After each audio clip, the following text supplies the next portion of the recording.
Assalamualaikum warahmatullahi wabarakatuh. Baik, hari ini kita akan membahas tentang keanekaragaman hayati dan peranannya. Perkenalkan, nama saya Aisyah Lita Putri dengan NPM 2501010017 dari sesi B, Pendidikan Biologi. Capaian pembelajarannya adalah peserta didik memiliki kemampuan menciptakan solusi atas permasalahan-permasalahan berdasarkan isi lokal, nasional, atau global terkait pemahaman keanekaragaman makhluk hidup dan peranannya. Tujuan pembelajaran adalah menganalisis berbagai tingkat keanekaragaman hayati di Indonesia beserta ancaman dan pelestariannya. Materi yang akan dibahas adalah yang pertama, mendeskripsikan ciri-ciri monera, protista, dan fungi berdasarkan buku sumber. Yang kedua adalah mendeskripsikan ciri-ciri plantae berdasarkan pengamatan lingkungan. Dan yang ketiga adalah mendeskripsikan ciri-ciri animalia berdasarkan pengamatan lingkungan. Yang pertama adalah kingdom monera. Monera adalah kingdom yang paling sederhana. Monera hanya memiliki 2 anggota bakteri dan cyanobacteria atau nama lainnya alga biru. Ciri monera yang paling utama adalah prokaryotik, artinya tidak memiliki membran inti. Jadi, materi genetik tidak dibungkus membran, melainkan terpapar di sitoplasma. Oh iya, membran itu semacam lapisan ya, jika diperbesar menggunakan mikroskop seperti gambar di bawah ini.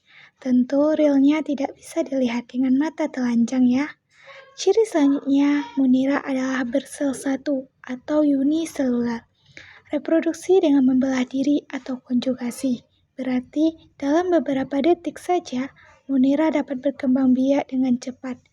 Bakteri terdapat di lingkungan kita. Ada yang bermanfaat bagi kehidupan manusia, seperti bakteri Escherichia coli, yang berperan membantu memproduksi vitamin K melalui proses pembusukan sisa makanan di dalam usus besar.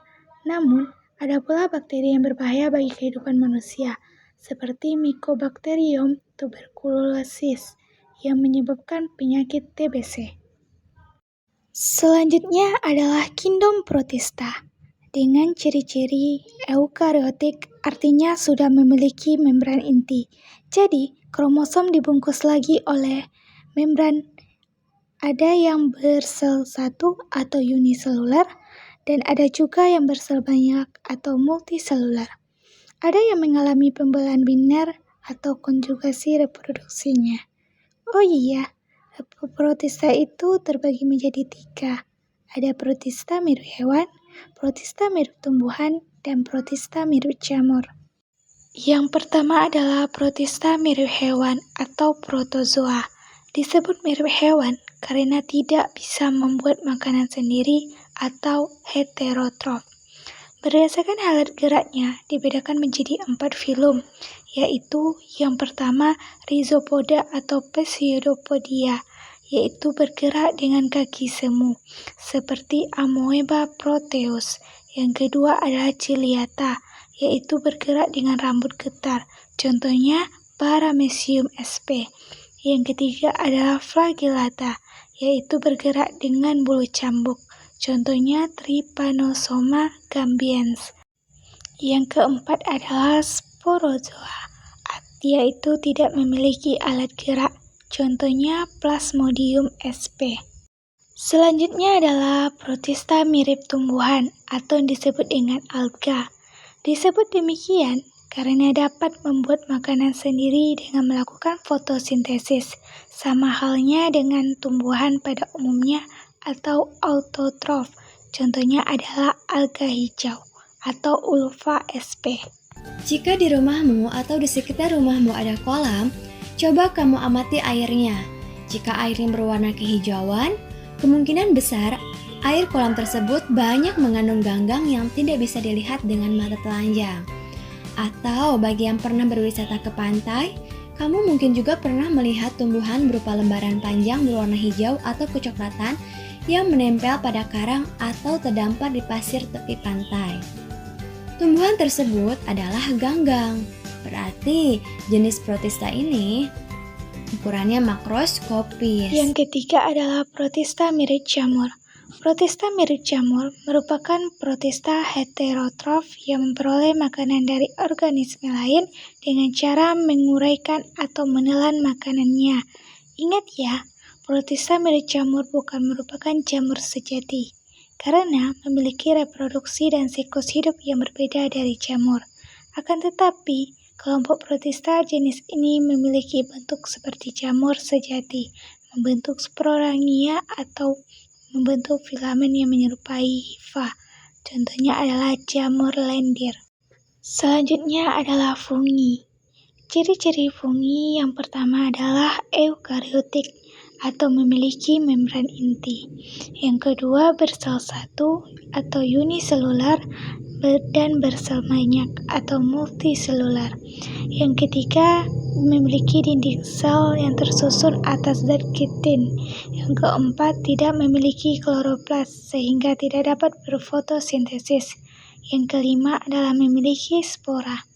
Yang keenam habitat di tempat yang lembab. Yang ketujuh sporofit atau organisme yang hidup dan makan dari bahan organik yang sudah mati. Yang kedelapan adalah parasit atau menghisap makanan dari organisme lain yang ditempelinya. Yang kesembilan, tubuh jamur terdiri atas benang-benang hifa atau miselium. Yang kesepuluh, detritivore atau pengurai, sama seperti bakteri. Simbiosis mutualisme yang menguntungkan antara jamur dan ganggang membentuk lumut kerak atau lichens. Lumut kerak disebut juga tumbuhan perintis sebab dapat hidup di tempat makhluk hidup yang tak bisa hidup. Contohnya Usnea sp. Selanjutnya yang keempat adalah plantae. Ciri-cirinya yang pertama bersifat eukariotik atau memiliki membran inti. Yang kedua bersel banyak atau multiselular. Yang ketiga autotrof, bisa membuat makanan sendiri dengan melakukan fotosintesis. Yang keempat adalah memiliki dinding sel yang terbuat dari selulosa. Plantae itu terbagi menjadi 3. Yang pertama adalah Bryophyta atau tumbuhan lumut. Yang kedua adalah Pteridophyta atau tumbuhan paku-pakuan. Dan yang ketiga adalah Spermatophyta atau tumbuhan biji. Bryophyta atau tumbuhan lumut memiliki ciri-ciri yang pertama adalah memiliki akar, batang, dan daun bukan sejati. Yang kedua tidak memiliki bekas pembuluh atau bekas pengangkut. Yang ketiga adalah akar lumut disebut rhizoid. Yang keempat berkembang biak dengan kawin dan tak kawin yang disebut dengan pergiliran keturunan atau metagenesis.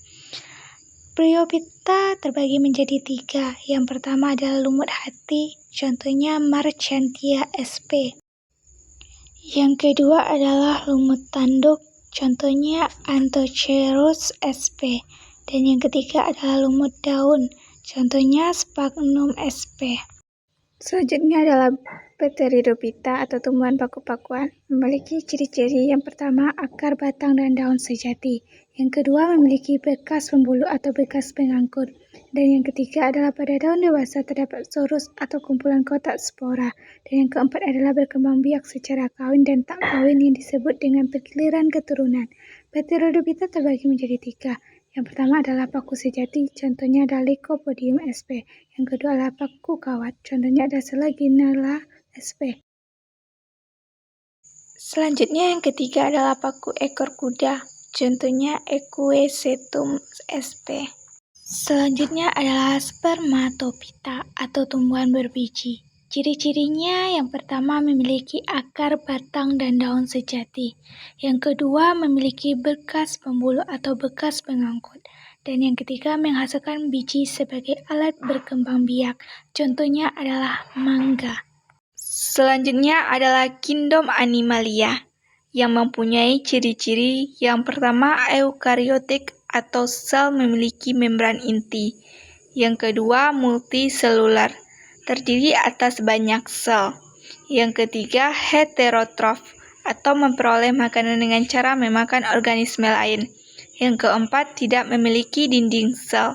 Yang kelima, memiliki jaringan khusus atau sebagian hewan memiliki sistem saraf dan otot. Yang keenam, reproduksi seksual atau meski beberapa juga dapat bereproduksi aseksual.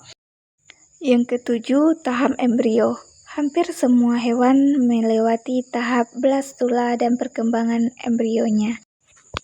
Pernahkah kamu melihat di lingkungan sekitar seperti taman, sawah, atau rumah?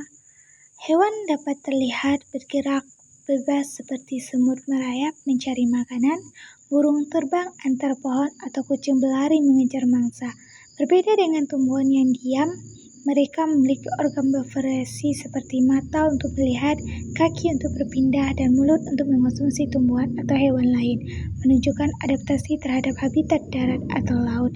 Pengamatan harian mengonfirmasi reproduksi mereka melalui telur atau melahirkan, serta bentuk tubuh simetris bilateral pada sebagian besar seperti serangga atau mamalia lokal.